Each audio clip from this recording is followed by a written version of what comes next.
Welcome to your weekly airplane news update. This is the week of November 29, 2021. And this week we get 4 stories, and the first one is a man, get very lucky, he survived a flight inside of the landing gear of a 737.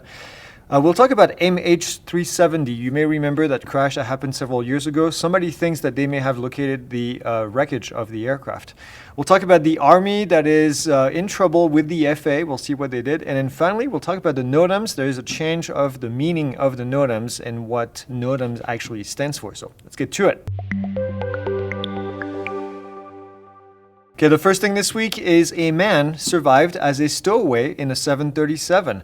He survived on an American Airlines flight. He was hiding inside of the landing gear, which I still can find mind-boggling that people would do that. A 26-year-old survived a flight from Guatemala to Miami, and then he was taken in custody by CBP when they arrived. According to the FAA, 129 people have attempted to do this inside of the landing gear of an aircraft, and of those, actually 100 of them die because of injuries. But I mean, you can think about it. The temperatures up there for a flight like this is going to be in the negative degrees Celsius, which is not something that you want to be exposed to. And of course, the mechanics, the landing gear in itself could crush you as you fly up there. Not to mention the lack of oxygen at high altitude. So just a terrible idea all in all.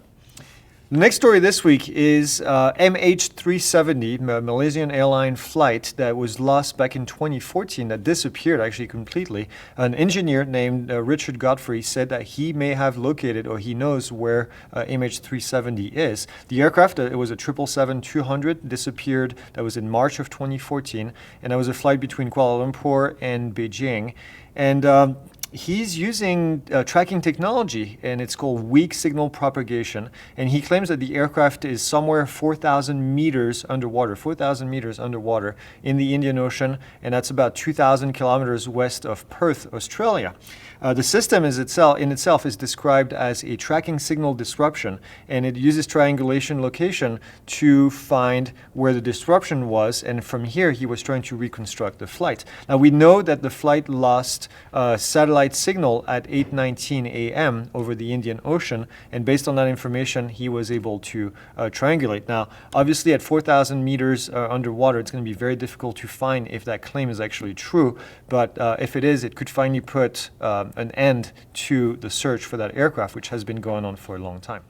Next story this week is the Army seems to be in trouble with the FAA. They may be under investigation by the FAA for a flight that happened on November 14th of this year. This is the U.S. Army 101st that was flying over the Tennessee Titans game, and they may be under investigation for flying too low. You can see from the video that they are indeed flying pretty low. It almost looks like they're at the same level as the stand. So if we find more information, we'll let you know, but let us know what you think in the comments. Do you think this was actually a flight that was indeed too low?